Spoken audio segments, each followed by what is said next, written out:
الحمد لله رب العالمين والصلاة والسلام على سید الانبیاء والمرسلین اما بعد۔ معزز حاضرین،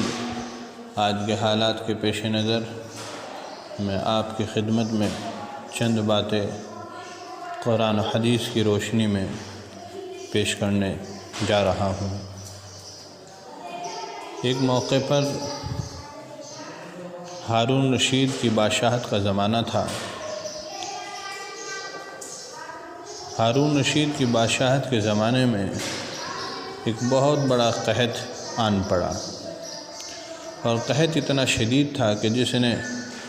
مشرق و مغرب، شمال و جنوب کی بادشاہت کو جھنجھوڑ کر رکھ دیا تھا۔ مراکش سے لے کر بغداد تک چاروں طرف کی سیمائیں قحط میں گھری ہوئی تھی۔ بادشاہ بہت پریشان تھا۔ اس نے تمام خزانوں کے دروازے اپنی رعایا کے لیے کھول دیے تھے، اور جتنا کچھ ہو سکتا تھا اس نے ہر ممکن کوشش کر لی تھی، اور اپنے رعایا کے جو امراء، وزراء اور صاحب سرور لوگ تھے ان کو کمزوروں، بے قصور، بے سہاروں کی مدد کے لیے بلا لیا تھا۔ سارے جتن اور کوشش کرنے کے باوجود لمبے عرصے تک قحط سالی نہ ٹلی، اور پریشانیاں بڑھتی چلی گئیں۔ جب بادشاہ بہت زیادہ پریشان ہو گیا تو اس نے اپنے وزیر، جو بادشاہ کا استاد بھی تھا، ان کو طلب کیا اور ان سے یہ جاننا چاہا کہ استاد محترم، یہ حالات کس طرح ٹھیک ہو سکتے ہیں؟ مجھے کوئی ایسی نصیحت، کوئی ایسی بات، سیرت کا کوئی ایسا پیغام مجھے سنا دیجیے جس سے مجھے راحت مل جائے، میں بڑے پریشانی کے عالم میں ہوں۔ یحییٰ جو آپ کا استاد تھا، اس نے سیرت سے ایک واقعہ آپ کو سنایا کہ ہارون رشید، ایک موقع پر ہم نے کتاب میں پڑھا کہ ایک بندریا تھی جو اپنے بچے کے ساتھ رہتی تھی۔ وہ کہیں دور کا سفر کرنا چاہتی تھی، اور وہ پریشان تھی کہ میں اپنے بچے کو لے کر کیسے جا سکتی ہوں، لہذا مجھے کسی کے پاس اس کو چھوڑنا پڑے گا۔ اس نے جنگل کے بادشاہ شیر کے پاس اپنے اس بچے کو چھوڑ دیا اور وہ سفر پہ چلی گئی۔ اب شیر اس بندر کے بچے کا خیال رکھتا تھا، اس کی دیکھ بھال کرتا تھا۔ شیر اس کو اپنی پیٹھ پر گھمائے پھرتا تھا۔ ایک روز اچانک ایسا ہوا کہ آسمان سے ایک مضبوط پرندہ چیل کی شکل میں آیا اور شیر کی کمر سے اس بندر کے بچے کو اٹھا کر اور آسمان میں لے کر چلا گیا۔ شیر تکتا رہ گیا کہ یہ میرے بس سے باہر کی بات ہے کہ زمین کا اگر کوئی جانور میرے مقابلے پر آتا تو میں اس سے مقابلہ کرتا، لیکن یہ تو آسمان کی طرف اس بچے کو لے کر جا رہا ہے۔ ہر ممکن کوشش کرنے کے بعد شیر نڈھال ہو کر بیٹھ گیا۔ چند دنوں کے بعد جب اس بچے کی ماں بندریا آئی اور اس نے اپنے بچے کا مطالبہ کیا تو شیر بہت حیران ہو کر سر جھکا کر اس کے سامنے کھڑا ہو گیا، اور پھر پورا واقعہ بیان کیا کہ میری کمر پر بچہ بیٹھا ہوا تھا، اور ایک چیل آئی، وہ تمہارے بچے کو اٹھا کر لے گئی۔ بندریا نے بہت جلال میں کہا کہ تم کیسے بادشاہ ہو جو ایک میرے چھوٹے سے بچے کی حفاظت نہیں کر سکے، اور تم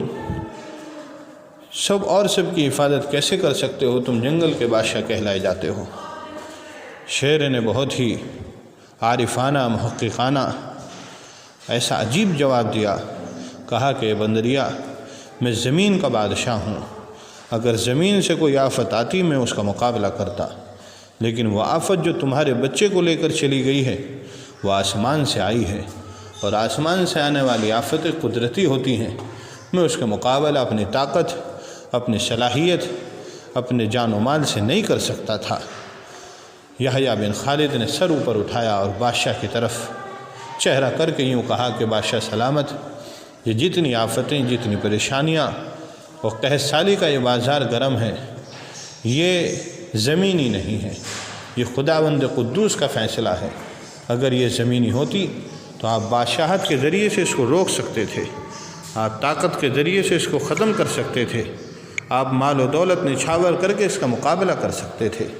لیکن چونکہ یہ قدرت کا بھیجا ہوا ایک طرح کا عذاب ہے، یہ تبھی ختم ہو سکتا ہے جب کہ انسان اپنے سر کے بل اس رب ذوالجلال کی بارگاہ میں پڑ جائے اور اپنی ناک کو رگڑ دے کہ رب ذوالجلال بادشاہ تیری ہی ہے، حقیقی مالک تو ہی ہے، حقیقی فیصلے کرنے والا تو ہی ہے۔ آج کی تاریخ میں اگر دیکھا جائے تو کرونا وائرس وہی ایک خداوند قدوس کی طرف سے انسانیت کو جھنجھوڑنے کا ایک پیغام لے کر آیا ہے۔ آج اگر دیکھیں دنیا کیسی بیچارگی اور بے بسی کے عالم میں پھنسی ہوئی ہے کہ پرجا سے لے کر راجا تک، غریب سے لے کر امیر تک، مزدور سے لے کر بزنس مین تک، حاکم سے لے کر حکومت تک، کمزور سے لے کر سپر پاور طاقت تک، ساری دنیا کی رفتار کو قابو کر کے چہار دانگ عالم سے آنے والی آوازوں کے مان پڑ جانے کے بعد اگر زمین و آسمان کے درمیان 5 وقت کوئی نغمہ سنا جا رہا ہے تو وہ ہے خالق کائنات کا نام اللہ اکبر، اللہ اکبر، اشہد ان لا الہ الا اللہ۔ معلوم ہوا کہ وہ رب ذوالجلال ایسی طاقت والا ہے جو آن کے آن میں ساری دنیا کے نظام کو بند کر سکتا ہے، اور اس نے اپنی وحدہ لا شریک لہ اور اپنے قدرت کاملہ کا ایک مختصر سا اظہار کر کے دکھایا کہ ایک وائرس جو اتنا باریک کہ جس کو دوربین سے بھی اگر دیکھا جائے تو نہ دکھ سکے، ایک ایسا باریک ذرہ کہ جس کو مشینوں سے دیکھنا چاہیں تو نہ دکھ سکے، لیکن اس باریک سے ذرے نے پورے عالم میں تباہی کا وہ بازار گرم کر دیا ہے کہ بڑی بڑی طاقتیں اس بات کے کہنے پر مجبور ہو گئی ہیں کہ صرف اگر کوئی طاقت ہے تو وہ آسمان میں ہے،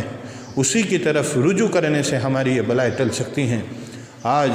یورپ، امریکہ، فرانس، اٹلی اور دنیا بھر کے ممالک اپنی طاقت کے گھٹنے زمین پر ٹیک چکے ہیں اور وہ یہ کہنے پر مجبور ہو رہے ہیں کہ آسمان کے مالک تو ہماری ان آفتوں کو دور کر دے۔ تو میرے عزیز ساتھیوں، یہ موقع ہے، اللہ نے ابھی ہمارے جسم میں جان رکھی ہے، ہمارے دل و دماغ کو دھڑکتا ہوا بنایا ہے، ہماری زبان جاری ہے، ہمارے ہاتھ پیر صحیح سلامت ہیں، ہمیں موقع دیا ہے ہم اپنے رب کی بارگاہ میں متوجہ ہو جائیں، اس کی طرف لوٹ جائیں۔ ففروا الی اللہ، یہ پیغام ساری انسانیت کے لیے ہے۔ ہم اپنے رب کے در کو مضبوطی سے تھام لیں اور اللہ سے دعا، توبہ اور استغفار کریں۔ اللہ تعالیٰ عالم میں پھیلی ہوئی اس وبا کو اور بیماری کو اپنی رحمت سے ختم فرما کر اور پورے عالم میں اللہ پاک امن و سکون و سلامتی عطا فرمائے،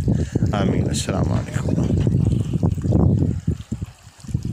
الحمد للہ رب العالمین والصلاة والسلام علی سید الانبیاء والمرسلین، اما بعد۔ معزز حاضرین، آج کے حالات کے پیش نظر میں آپ کی خدمت میں چند باتیں قرآن و حدیث کی روشنی میں پیش کرنے جا رہا ہوں۔ ایک موقع پر ہارون رشید کی بادشاہت کا زمانہ تھا۔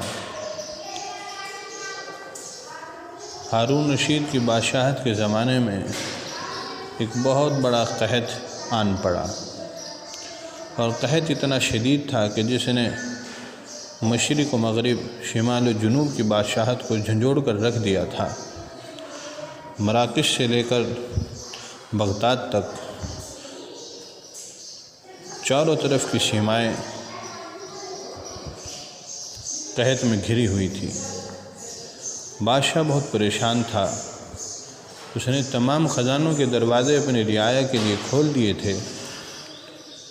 اور جتنا کچھ ہو سکتا تھا اس نے ہر ممکن کوشش کر لی تھی، اور